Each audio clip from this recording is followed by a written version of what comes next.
ఇక ట్వీట్స్లో చాలా కంప్లైంట్స్ వస్తున్నాయని చెప్తున్నారు అధ్యక్ష. సరే, ట్విట్టర్ లెక్కలు కూడా నేను తీసుకొచ్చా అధ్యక్ష.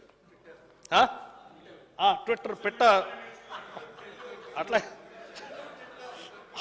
అది కాకుండా సార్ అధ్యక్ష, నేను ఎందుకు పదే పదే చెప్తున్నానంటే అధ్యక్ష,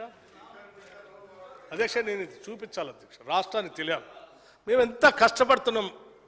ఈ ప్రభుత్వం కానీ ఇందులో పనిచేసే సిబ్బంది కానీ అధ్యక్ష 24 గంటలు కష్టపడుతున్నారు. కరెంటులో పనిచేసేటువంటి వాళ్ళు రెప్పపాటు కరెంటు పోయినా కానీ వాళ్ళకి బాధ వస్తుంది. 24 గంటలు కరెంటు పనిచేస్తూ ఉంటే అధ్యక్ష వీళ్ళు చూడండి సూర్యాపేట పోతారు అధ్యక్ష. ఇది వాస్తవం.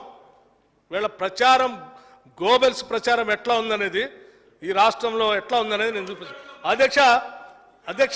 ఇది చూడండి 31 మార్చి 2024 తెలుగు స్క్రైబ్ అట, సోషల్ మీడియా ఉంది. There was a supply of interruption of BRS party office during K Chandrashekhar Rao former chief minister media speech in Suryapet. అధ్యక్ష ఇది ఇది ఇది ఇది వెంటనే అధికారులను పంపించి వాళ్ళు ఏందో చూడండి అంటే అధ్యక్ష వాళ్ళు చెప్తున్నా అసలు వీళ్ళు కరెంటు ఆడేం కట్ కాలేదు, కరెంటు పోలేదు, కరెంటు కట్టుకోలేదు. వీళ్ళు సొంతంగా జనరేటర్ ఒకటి పెట్టుకొని దాంట్లో ఆ జనరేటర్ నుంచి మైక్ తీసుకొని మాట్లాడుకుంటే ఆ జనరేటర్ వైరు ఏదో పని మైక్ కట్ ఏదో కట్ అయిందో పక్క పోయిందో కరెంటు పోయింది.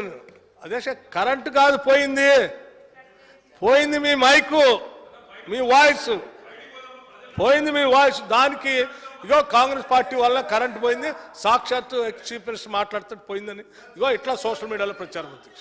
ఇది వాస్తవం అధ్యక్ష. అట్లాగే అధ్యక్ష అబద్ధానికి అంతుండాలి కదా.